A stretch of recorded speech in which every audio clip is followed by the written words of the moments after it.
বাড়িতে সবজি না থাকলে দুটো আলু আর অল্প পরিমাণ মুসুরির ডাল দিয়ে এই রেসিপিটা বানিয়ে দেখতে পারেন। নমস্কার বন্ধুরা, রুচির কিচেনে সবাইকে স্বাগত জানাই।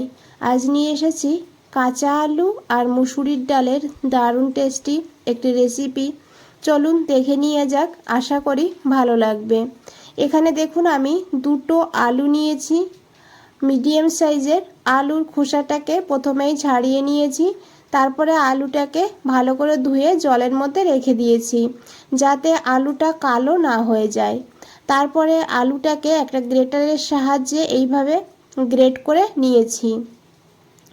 তো এইভাবে আলুটাকে গ্রেট করে নেবেন। আলুটাকে গ্রেট করে জলের মধ্যে রেখে দিয়েছি, না হলে কিন্তু আলুটা কালো হয়ে যাবে, লাল হয়ে যাবে। তো এইভাবে জলের মধ্যে গ্রেট করে রেখে দিলে তাহলে কিন্তু কালো হবে না। এখন আলুটাকে দেখুন 2-3 বার জল পাল্টিয়ে ধুয়ে নিয়েছি। আর ধুয়ে নেওয়ার পর এখন এই জল থেকে আলুটাকে তুলে নিতে হবে। এইভাবে হাত দিয়ে চেপে চেপে জলটাকে ভালো করে চিপড়িয়ে নিতে হবে। এইভাবে আলুটাকে রেডি করে নিতে হবে। এদিকে দেখুন আমি নিয়েছি হাফ কাপ মুসুরির ডাল। ডালটাকে 1 থেকে 1.5 ঘন্টা আগে ভিজিয়ে রেখে দিয়েছিলাম।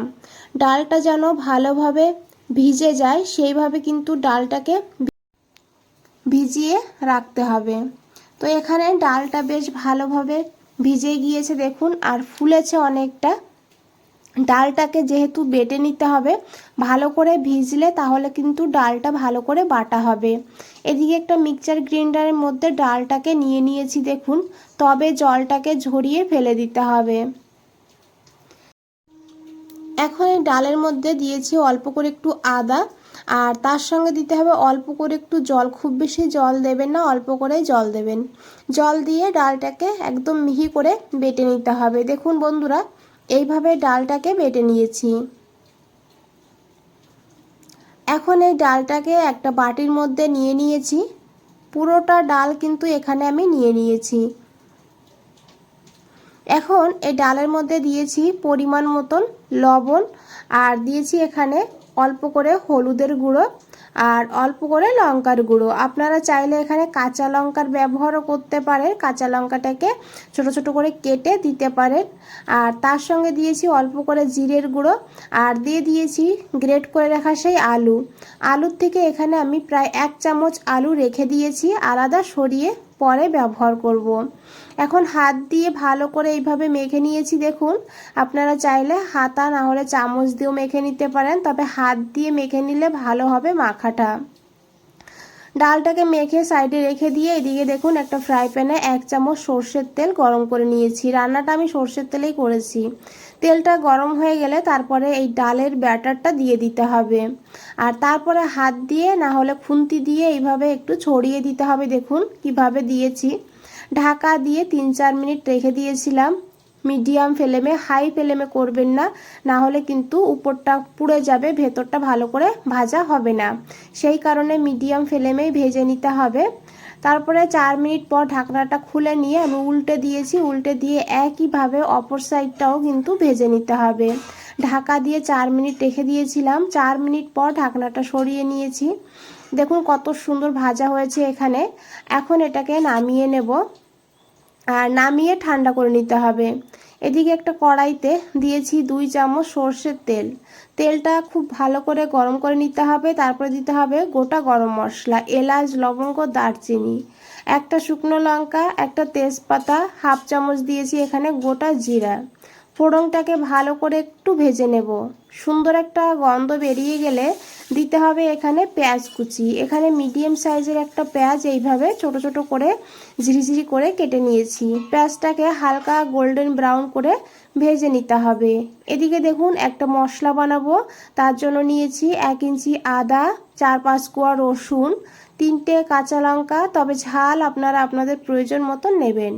বড় সাইজের একটা টমেটো দিয়ে একদম মিহিভাবে পেস্ট করতে হবে।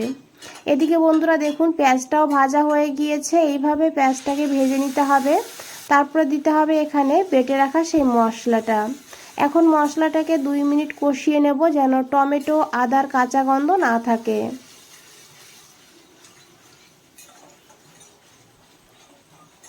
তারপরে এখানে দিতে হবে পরিমাণ মতন লবণ, আর তার সঙ্গে দিতে হবে হাফ চামচ হলুদের গুঁড়ো, হাফ চামচের একটু কম দিয়েছি ধনিয়ার গুঁড়ো, হাফ চামচ দিয়েছি জিরের গুঁড়ো, আর দিয়েছি হাফ চামচ কাশ্মীরি লঙ্কার গুঁড়ো। এতে কিন্তু কালারটা ভালো হবে, ঝাল হবে না। আমি যেহেতু কাঁচা লঙ্কা ব্যবহার করেছি সেই কারণে শুকনো লঙ্কার গুঁড়ো ব্যবহার করলাম না। আপনারা চাইলে হাফ চামচ দিতে পারেন। এখানে একটু জল দিয়ে মশলাটাকে খুব ভালো করে মিশিয়ে ঢাকা দিয়ে 2-3 মিনিটের জন্য রেখে দিয়েছিলাম। 2-3 মিনিট পর ঢাকনাটা খুলে নিয়েছি। তো দেখুন কত সুন্দর কালার হয়েছে মশলাটার, আর দেখুন তেলও ছাড়তে শুরু করেছে। এখন দিয়ে দিতে হবে সেই আলু, যে আলুটাকে সরিয়ে রেখেছিলাম। আলুটাকে দিয়ে মশলার সঙ্গে এইভাবে ভালো করে ভেজে নেব। যেহেতু আলুটা কাঁচাই ব্যবহার করেছি তাই এইভাবে আলুও ভাজা হয়ে যাবে আর মশলাটাও ভালোভাবে কষানো হয়ে যাবে। বন্ধুরা, রেসিপিটা ভালো লাগলে অবশ্যই একটা লাইক করে দেবেন, চ্যানেলটাকে সাবস্ক্রাইব করে পাশে থাকবেন। দেখুন বন্ধুরা, মশলাটা কত সুন্দর হয়েছে কালার, আর মশলা থেকে তেল ছেড়ে দিয়েছে দেখে বুঝতেই পেরেছেন। তো এখন এখানে দিয়ে দিয়েছি অল্প করে চিনি। চিনিটা দিলে টেস্টটা সুন্দরভাবে ব্যালেন্স হবে, তবে আপনাদের অপছন্দ হলে চিনিটা স্কিপ করেও রান্নাটা করতে পারবেন। তো দেখুন এখানে মশলাটা কষানো হয়ে গিয়েছে। এখন দিয়ে দিয়েছি জল। এখানে আমি 1 বাটি আর হাফ বাটির একটু বেশি জল দিয়েছি। অবশ্যই গরম জল দেবেন। জলটা বুঝেই দিতে হবে, যেহেতু ডালের ধোকা, তাই ডালে কিন্তু জল সোপ করবে, সেই বুঝে জলটা দিতে হবে। জল দিয়ে খুব ভালো করে মিশিয়ে নিয়েছি। তারপর ঢাকা দিয়ে 2-3 মিনিট ভালো করে এটাকে রান্না করে নেব। এদিকে দেখুন যে ধোকাটা বানিয়ে রেখেছিলাম ঠান্ডা হয়ে গিয়েছে। এখন এই ধোকাটাকে কেটে নিতে হবে। আমি বন্ধুরা এইভাবে কেটেছি, তবে আপনারা চাইলে আপনাদের মনের মতন শেপে কেটে নিতে পারেন। আর এইগুলো কিন্তু আপনারা এইভাবেও খেতে পারেন, এইভাবে খেতেও অসাধারণ লাগে। তো দেখুন আমি এইভাবে পিস করে নিয়েছি। এদিকে দেখুন 3-4 মিনিট হয়ে গিয়েছে, আমি ঢাকনাটা খুলে নিয়েছি। এখন একবার খুব ভালো করে মিশিয়ে নিতে হবে। আর তারপরে এখানে দিয়ে দিতে হবে ধোকাগুলোকে। তো এখানে আমি কিছুটা রেখে দিয়েছি এমনি খাওয়ার জন্য, আর বাকিটা দিয়ে দিয়েছি। এখন খুব ভালো করে একবার মিশিয়ে নেব। আর এগুলো কিন্তু ভেঙে যাওয়ার কোনো ভয় নেই, এইভাবে আপনারা একদম আরামে রান্না করে নিতে পারবেন। তো দেখুন দিয়েছি এখানে 3-4টে কাঁচা লঙ্কা সুন্দর ফ্লেভারের জন্য। ঢাকা দিয়ে 5 মিনিট রান্না করে নিয়েছি মিডিয়াম ফ্লেমে। 5 মিনিট পর ঢাকনাটা খুলে নিয়েছি। এখন একবার খুব ভালো করে মিশিয়ে নেব। এই যে ঝোলটা দেখছেন, এতটা ঝোল থাকবে না যখন ঠান্ডা হওয়ার পর। তো এখন এখানে একটু দিয়ে দিয়েছি ধনেপাতা। আপনারা চাইলে একটু গরম মশলার গুঁড়ো দিতে পারেন, না হলে 1 চামচ ঘি দিতে পারেন।